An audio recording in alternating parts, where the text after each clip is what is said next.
ladies, gents and Dave Jones. It's Eric back again, surprise surprise, twice in 1 week. I've had a few people ask me if I would do a video showing what sort of stock that I own and have for the layout. So I thought I'd just go through a few bits. Obviously most of it's London Underground related or London Transport, with a few DMUs and passenger trains such as the Chiltern stuff that I have. And as well as that, I've got a sort of small collection of Locos that some have got a bit of sentimental value and some just like the look of them. But yeah, I thought I'd just take you through them all and show you what I've got. So stand by and here we go. So I guess the reason most of you follow me is because of the tube stock and underground stuff that I have. So it'd be rude not to start with the S stock that I've got. You can see here I've got 3 4-car units just sat in the station.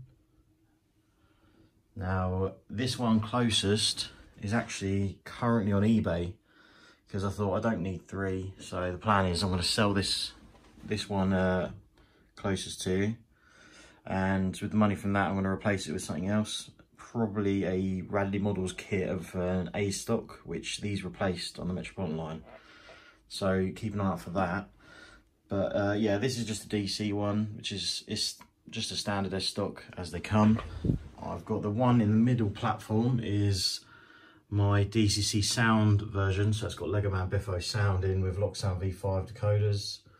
And the one behind that, I will put sound in at some point, but currently there's no chip in it, and I've taken the blanking plugs out as well as the worm drives in the bogies, and that is to allow it to roll. You can see it'll just roll along. I've got two cars connected up, but that is because, I don't know if you can see on the front there, I've got a little sort of coupling setup that I've made, and that is to attach it to a pair of tanker wagons either side to use as barrier vehicles for hauling it with a pair of Class 20s. So that was what I originally did that for. I do have the bits to convert it back, which I will do shortly, but it's just getting around to it. But yeah, so there's the 3S stock, probably the most expensive bit of the layout. And yeah, they look quite nice in the station. So let's move on. So next up, you can see here we've got a Central Line 992 stock. Now this is a brass model by Metro Models. They don't make these anymore. They instead do 3D printed version, which, although when you do a lot of work to them they can look nice, they aren't the best for sort of motorising and just getting running properly and glazing and stuff. So in my opinion, for this type of stock, this is the best option. You can see there I've got one carriage that is actually got a slightly lighter shade of red. This doesn't really matter because I am going to repaint this to match the S stock behind. You can see the doors are definitely too dark. So that's why I've not really tried fixing that, because I'm going to do the whole unit. Now this is DCC fitted. This car has 2 Tenshodo motors fitted to 1 chip, and it's just standard DCC. There's no sound because there isn't a file available for it. But it runs quite nice. It's got upgraded bogies all throughout, and yeah, it's just quite a nice model that you don't see many of. And continuing on with the Metro Models theme, you can see here I've got another brass model. This is actually a 1996 stock. This needs completely painting. You can see it's been painted wrong. The cab here, the door should be white, and the colours are all off, and the condition of this car is very poor also. The chassis for this car I'm currently working on, twin motors again, same as the 92 stock behind. So that'll have twin motors, DCC, and I will be fitting lights at either end. But this is now my only 96 stock, because I don't know if you saw my other one in previous videos, but I've just sold that to a chap called John. So he's going to now take care of that, because that one was in good condition, but I didn't really want to paint it to match my S stock because the paint on it was so nice. So I thought I'd let that one go, and instead I'll do up this one. And as well as that, if I just look at my cabinet here, I've also got this carriage, which is, if you notice, if I chuck that down, You see there it's slightly different. The door windows and stuff are a bit of a different shape. This is actually a 96 stock as well, but it's an earlier version, it's an earlier batch. So the doors and windows are all slightly different. And you can see these details here are a little bit different also to the previous one. But this is a single trailer car that I've got. I just bought it as a job lot with some other stuff off John Polly, who is the owner of Metro Models. And luckily someone has got in touch because they want a train painted for them, and in return they are sending me 2 DM cars. So this will be the centre car and I'll have 2 either side, so that will give me another 3-car unit, and it happens to have the same style of windows as this one, so it won't look odd. And that will give me a choice of the 2 types, which will be quite nice, and it will stop this being a bit of a loner really. So that sort of nicely moves me on to what he wants me to paint, which is one of these, which is, now this is Metro Models 3D print. It's a 73 stock Piccadilly line. This is my one that I own, and I've just been sent a 4-car version to paint up for someone else. So you can see this one's in between the stages of being painted. The 2 end cars have been done, just waiting glazing and fitting of the lights. You see this end's got no headlights in. This end, I've just last night fitted some 3mm flat LEDs in for the headlights, and it looks really nice when they're on. So that's the centre car to go with. That's all sanded down, ready to prime and then paint. So that'll give me, this is a 3-car. It's come out really nice, to be honest. I'm actually really pleased with it. Ignore the wiring inside, that's for them LEDs, but you see the finish is actually very nice. And if you give me 2 seconds, I will get out the guy that sent me his one and show you the difference from how they are straight from 3D print to how I've got mine. So bear with us just a sec. So here you go. This is my one on the right, and this is the other one on the left that I'm going to repaint for somebody.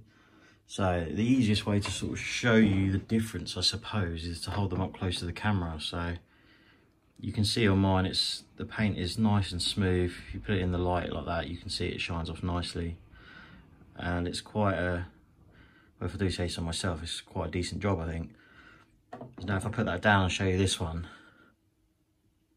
you look at that, you can see that I don't even think it's been sanded down before painting. That's straight out of the printer, I believe. So you can see how rough it is, and it's obviously, it's not got the details for the door seals and things like that, and it's just really not been done nicely. You can see there, it's so orange peely, it's unbelievable. But from a distance, it's not noticeable, especially on camera, but in person, the difference is huge. You can see the colours are slightly different because I've tried mixing mine up to match the S stock. You can see it a lot here. If I zoom in, look at the difference in the quality. So I'm just trying to sort of go that extra mile of mine and make them look really nice. So this guy is obviously going to get the same treatment. Hopefully he'll be happy with it, because it'd be nice to send him back a decent model. So it's just a little project I've got on the go. So I'm hoping to finish this off pretty soonish and have it running on the layout.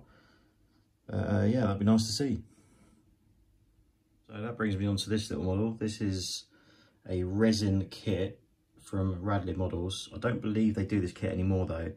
And it's a model of L11 locomotive, which is a double-ended standard stock. And this was, I believe, used as the shunting loco at Acton Works. Acton Works is one of the big London Underground depots where they do overhauls, and I believe it was used for there. It runs quite nice. It's DCC fitted, of course, and yeah, this is one of my first repaints I did. It's done a very bright yellow with the maroon roof, which is how it sits today. It's just a nice little thing to have because not many people have one of these. So next is my EFE class 483s or 938 stock for the Island line. You see I've got all 3 types. So this is the current version, which is in London Transport Red. This is how they run today, when they eventually run, because plagued of issues. We've got the Network South East version, which seems to be the popular one, and this one is motorised. We've also got the Dinosaur Livery, which is quite funny. I believe they repainted the units into this livery because there were fossils found from the Jurassic period on the island, something like that. But it's just a quite a quirky little thing. Looks pretty cool. But yeah, it's nice to have all three of those. So we've got another tube train here, surprise. This is, I believe, a Radley model's standard stock. It's 1934, I think it is standard stock. It's not finished, it's a 3-car unit. Unfortunately, this car it really doesn't roll very nice. So I'm having a lot of trouble getting this one to pull it. Now this does have 2 Tenshodo motors, same as my other stuff. So I'll just move that third one back. But I'm just trying to get it working really. It struggles a lot, and it doesn't really like the crossover, which you can see just there. It's not a fan of that at all. So that's why you don't really see it running. It does have a bit of an iffy motor as well. One of them doesn't like to play ball, but I'll get it sorted when I get around to it. But other than that, it's a lovely little thing, and it's just a bit of London transport history. I do have another one, which I think is a 3-car, which is a white metal kit, whereas these are resin bodies. The white metal ones can still be made to look nice, but they're a nightmare to build, so that's why I've put that off. But yeah, that's that. So we've also got this 1962 stock, which is an EFE model. This is motorised and does have working lights either end. Bit of a pain to do, but it looks nice. We've got another EFE 1938 stock here, which is the Bakerloo line livery with the red roof. This one isn't motorised, but I do have another one that is. And if you look behind that, I'll just take these 2 away. This is a 59? I think, oh no, sorry, I think it's a 62. And this is a Piccadilly line version, which is a 4-car, not yet motorised. But this is really nice. You can't really see it, but it's got nice red interior, red seating, which is quite unusual for these. They normally have blue seating. And they don't seem to come up very often in Piccadilly line liveries, so I thought that was really smart. It doesn't have the London Transport logos on the middle cars, as you can see, which sort of stands it out a little bit. So I do have a steam engine. It's just a really old Bachmann pannier L91 London Transport, as you can see. It's got 2 brake fans behind it. So they don't really feature on the layout. They're just sort of there in the display case. This actually hasn't got a motor in anyway, so if I do put it on, it'll be dragged about by something, which would usually be this, which is Sarah Siddons. Got it in its current day livery. It's got a special on one end, Baker Street on the other. Had to play with the light on this because Helgen managed to mess it up and get the lights back to front. But that's fixed now. It runs nice, DCC 21 pin, as you'd expect. Down below, I'm not actually sure where this model came from, but I believe it's like a CO/CP stock, sort of, but it's supposed to have extra details above the windows and stuff, and it's only a single DM and a trailer. So I don't really know what's going to happen with that. I sort of just bought it because it was cheap on eBay, and I thought, oh, it's something a bit unusual. So that's why that lives in the display case, because it doesn't work. I suppose the only place to move on from here is we've got the 20s, which I might as well get out and show you individually. So hold on tight. So I've got 4 Class 20s, here they are all lined up. I suppose I'll start with the closest one, which is GBRF 2901. I bought this because I work for GBRF as a train driver, so it's nice to have something in the company colours. My first job there was to do with the London Underground S-Stock move from West Ruislip, and it was dragged up to Derby by this Loco and 2905, which matches it. So it's nice to have one of them. It's a Headco disc model. It shouldn't actually have any discs on it if you look at pictures of how it runs around at the minute. But yeah, it's a bit grimied up because I do have an RHTT train from Hatton's, which I put it on the end of. So I sort of filthied it up a bit to match that. It's sound fitted, as you'd expect. Other than that, it has got a light in either end and a cab light, which all my 20s have lighting and cab lights because I get a bit carried away. That moves me on to the next one, which is probably my favourite Loco in my collection, which is this London Transport 20142. I painted this up myself. This is my first proper full respray. Obviously I said, I mean, like full on back to bare shell and take all the detail off everything. The L11 Loco I showed you earlier, that came as just a resin body, so literally just slap paint on that. But this is a full blown respray with precision labels, decals, and it's come out really nice. Again, this has got working light in both ends. I've painted the driver up inside to look like he's wearing a shirt and tie, like us GB RF drivers have to wear. And it's just come out really nice, and it gets a lot of attention because it's something you don't really see very often.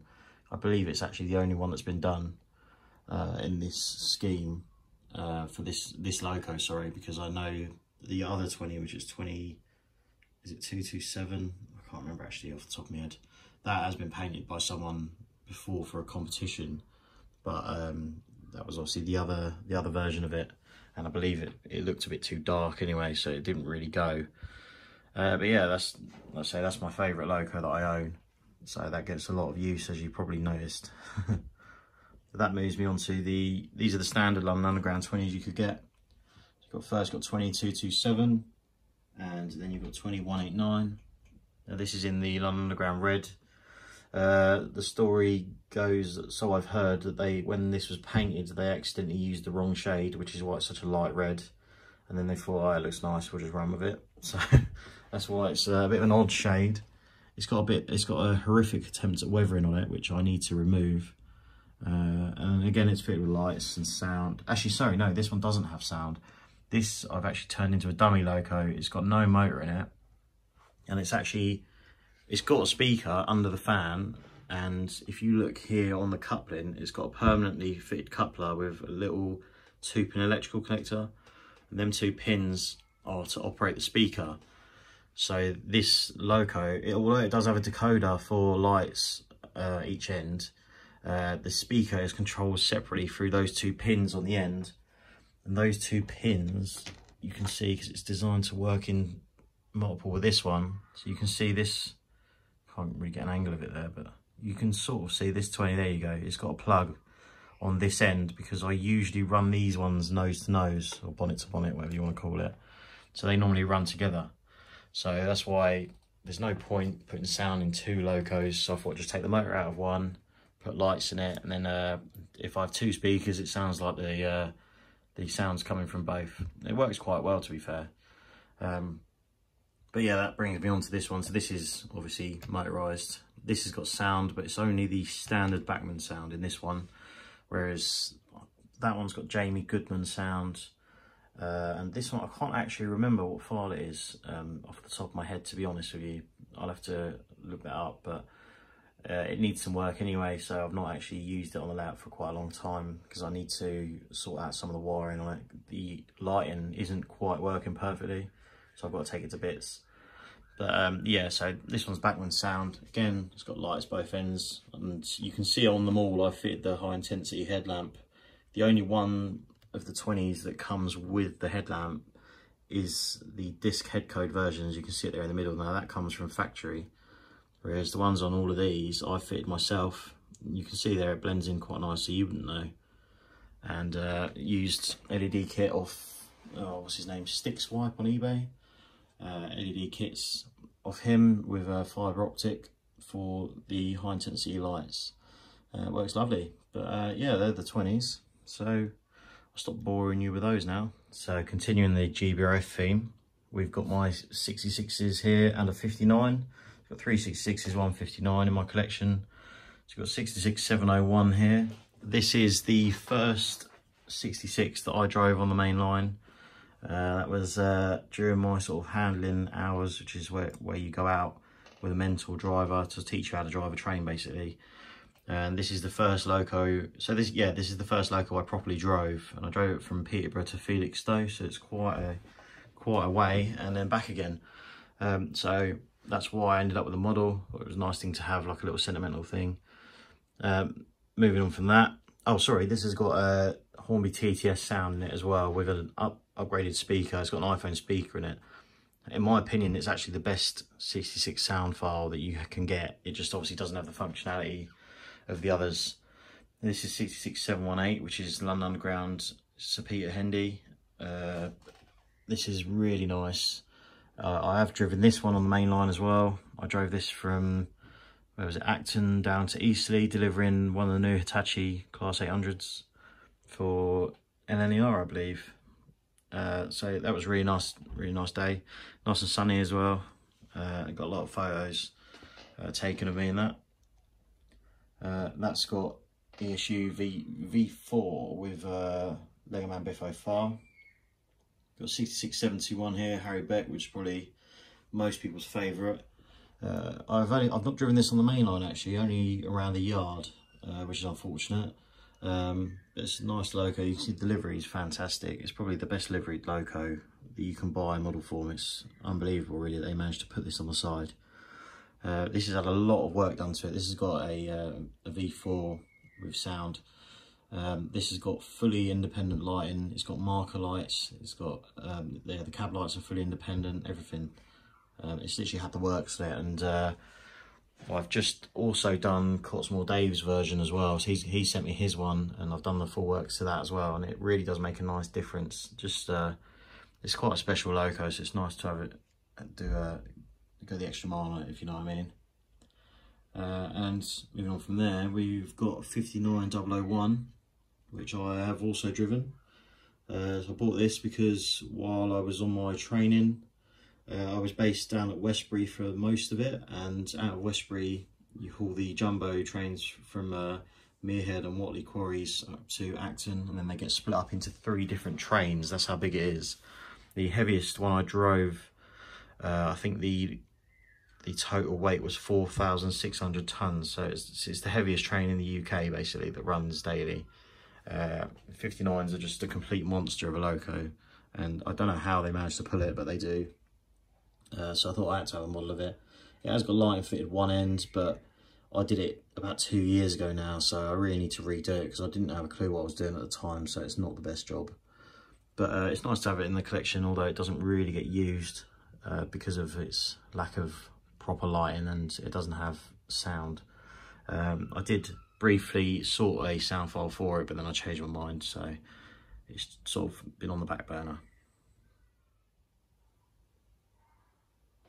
So that brings me on to L150, which is a Prairie tank, which is one of my 3 steam engines that I currently have. This is, I think this is the last London Transport thing that I really have to show, to be fair. I've got a few odds and ends and extras, sort of carriages and stuff here and there, but, well, unless we want to talk about the O-gauge tube train that's up there, but we'll save that for another day. And this is the last 00 model I've got. This was done for the London Underground 150 years celebration. It's run on the Metropolitan line up and down. It's fitted with a Zimmo sound decoder. It's my only loco that's got a Zimmo chip. Everything else has ESU. And it also has light in front and rear and a firebox light. This was kindly done for me by a good friend of mine, Alan, who, if you go on Facebook and look up Model Railway Workshop, he does a lot of sound fits and lighting fits, and he also sells the little lamps that you can see on the front, pre-fitted with LEDs. I can sort of zoom in there, you can see them. They're really nice, and yeah, he does some really good work. So if you need any sort of DCC work doing, here's your man. They're really happy with this. It's also got a stay alive in it to make it run a bit smoother. It just it functions really nice. I'm very pleased with it. So you can probably see in the background a couple locos. This is a 37. I got this and it was in a pretty poor state, and it's an old 8-pin Bachmann model. They don't have lights as standard or anything. So I've upgraded it. It's got a Locksound V4 with Jamie Goodman's sound file. I've also put a speaker in the fuel tanks. As you can see, it's got bass reflex speaker. Sounds wicked. Also, it does have a lighting kit, again by Stickswipe on eBay. He basically just sells PCBs and you attach them into the back of the loco. You've got to do a bit more work than that, obviously, and a lot of wiring and stuff, but it's definitely worth doing that. So yeah, it's got a lighting kit, front and rear lights. It's also got independent cab lights, and I've had a go at it with the airbrush just to make it look a bit filthy, because I got the loco cheap anyway, so I thought, why not filth it up just for a bit of fun, just a bit of a tester as well, I suppose. 37 wise also, you've probably seen I do have a Euro Phoenix one with an EM2 speaker, which is the massive one that's shoved in the fuel tanks. That's currently over with Dave at Cottesmore, so you've probably spotted that in a couple of his videos vibrating his camera. Yeah, that should be back at some point soon, but that's why it's not been in any videos or updates on the Instagram or Facebook page, because he's busy enjoying that. So that's obviously had all the works done as well on that one, with lighting wise and all that. It's been made all independent. So we get rid of that 37. We've got a Dapol 68 in Chiltern Oxford Fly livery, 68010. This has an EM2 also, and it sounds absolutely ridiculous. There's I don't know if you watched my summer layout update, but you can see when it comes past the camera, it actually shakes the camera. It's got that much bass. These are a wicked model. They've got independent lighting, and they have the little halo lights actually work as well on the front, which are really nice. And the sound file by Legoman Biffo is really good. It complements it quite well. The only thing I'm lacking is some Mark III coaches to pull with it. I do have a DVT to match, but it's boxed away. I can't bother to get that out. There's not really much to show you, so we'll leave that. Continuing the Chiltern theme, we've got a Chiltern 121 bubble car. This is the Dapol model.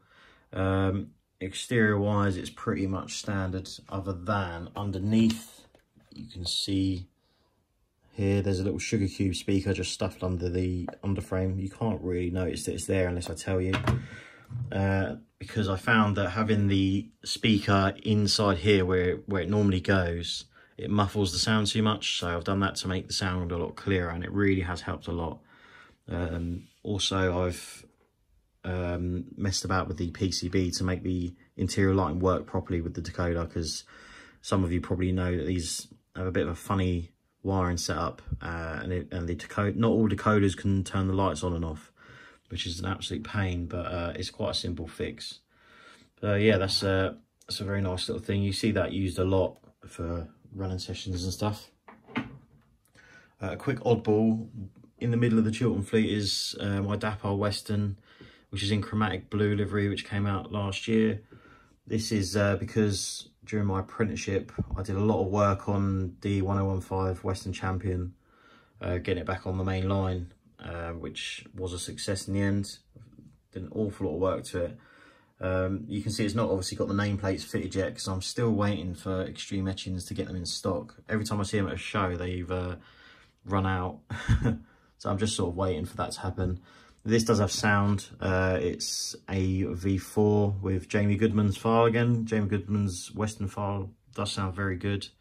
I thought it'd be a bit different to all the Biffo ones out there, so it makes a nice change. Again, this has got the lighting all working independently, which is also good.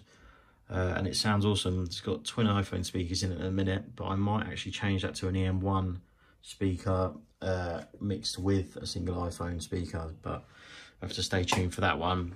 But yeah, that's this Locos sort of got me through my apprenticeship really, so it's got quite a bit of sentimental value. I also have been out on the main line as part of the crew on it a number of times.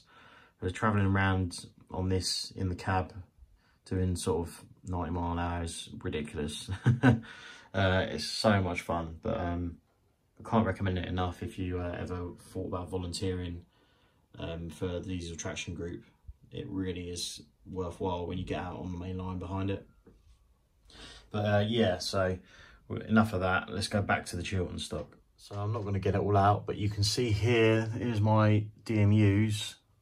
Well, might as well quickly glance over this. It's a First Great Western 166, which is DCC fitted. I just bought it on a whim, just fancied it one day, so there's no point really talking about that. This is a Bachmann 168, which I've repainted into Chiltern mainline livery.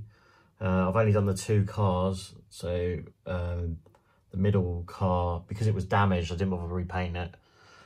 So I just run it as a two car. It come out really nice. I believe it's the only one that's actually been done. I've never seen anyone else attempt this paint job, which is quite a nice sort of feeling. Below that, also on that we've got the I've put LEDs in the door lights, so they light up, which is nice as well when it's in the station, so look out for that. Below that we've got a Chiltern 165. This is a two car unit. I've repainted this. I need to redo the fade on the doors now that I'm a bit more confident with the airbrush, because you can see there's not enough of a fade, so they're a bit too blue. But if I come around the side of the cabinet, you can see I've done the headlights, and so they're flush like on the real life unit. That's actually just got an old Locksound V3.5 in with a bit of an iffy sound file, but it sounds alright, and it's nice to operate. Next up, we've got the standard Bachmann 168. I've got two of those. They're both fitted with sound, Lego Man Biffo on a V4 decoder. Nothing really much to tell about those because they're just a standard model. Next, that is a real oddball. This is a class 172, which someone has made. It's not a bad job other than the front end. So it's actually got the inboard axle box bogies, which are off a Voyager, which annoyingly you can see that they've painted with the wheels in. So there's a gap on all of the wheels where there's no weathering, which I'll have to address. But I just sort of bought this because it was going cheap and it had a sound decoder fitted, which I'll probably use for something else. You can see it's got the resin gangway cabs, which aren't done to a nice standard, so they need repainting. So I need to decide what I'm going to do with that, whether I keep it or whether I get rid, because I'm not really going to use it. Below that, you would have seen I've got 43093, which is the old Oak Common power car. So Old Oak Common's where I used to work, and I was there when it was unveiled on the day, standing next to it when it rolled out the workshop. So I had to have it really. I've got my picture in front of it a couple of times when I was at work as well, so which is nice. And I did also just buy a 43185 to match, because the last train that ever left Old Oak Common had this power car on one end and it had 43185 on the other. Unfortunately though, the paint job isn't quite up to standard, so I'm actually sending it back and I'm going to paint one myself, I believe. So stay tuned for that, because I might do a video. Behind it, we've got a First Great Western 57, which is a work in progress. I painted the body shell and then sort of got bored and left it at that.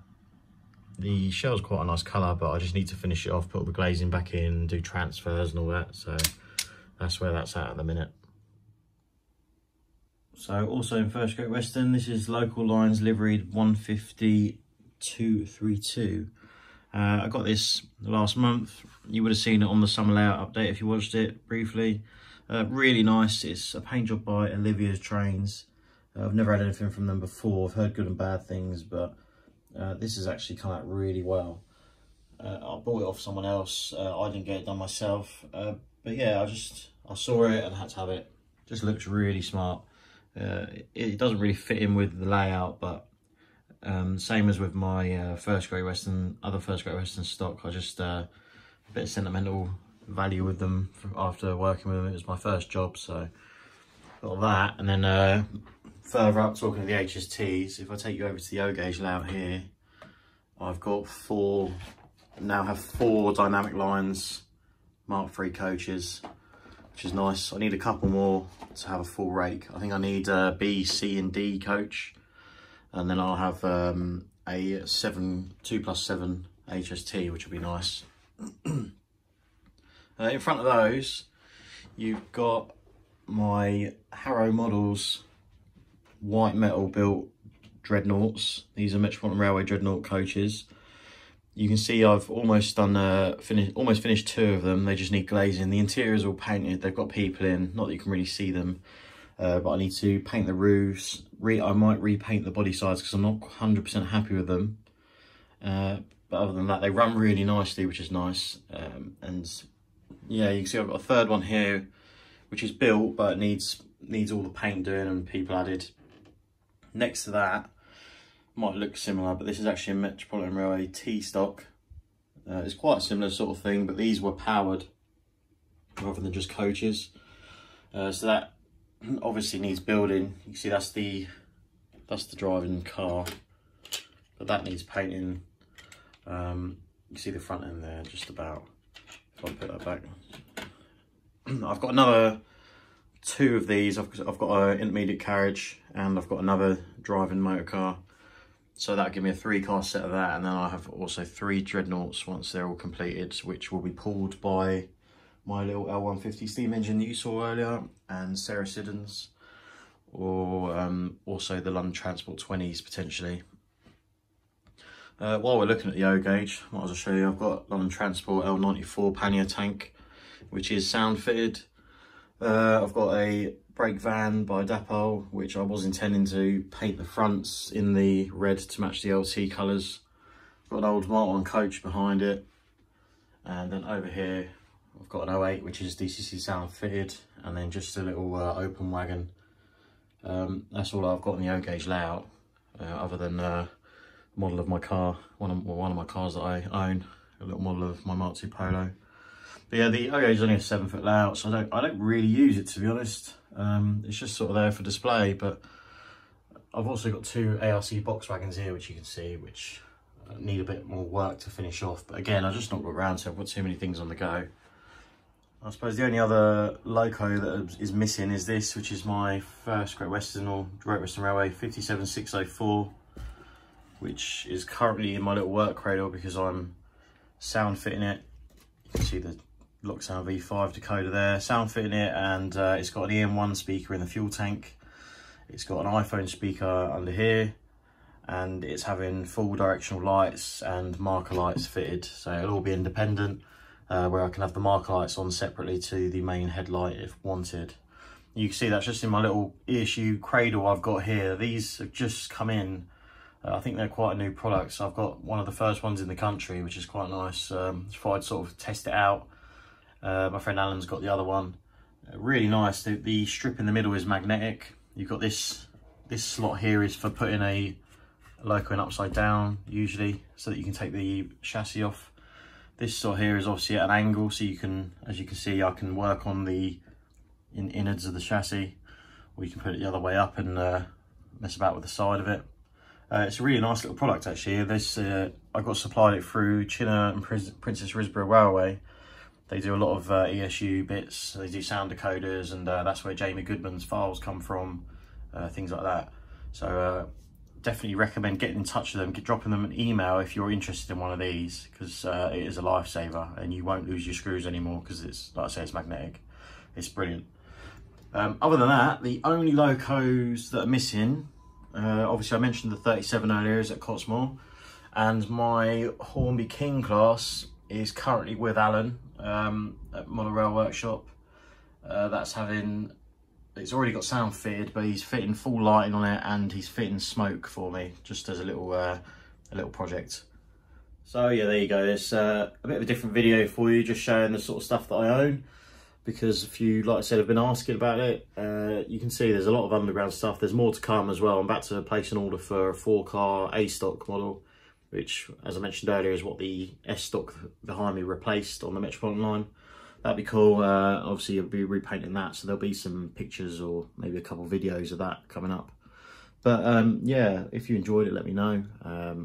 Obviously, if you can, like, subscribe to the channel, and check out my other videos. So yeah, thanks for watching.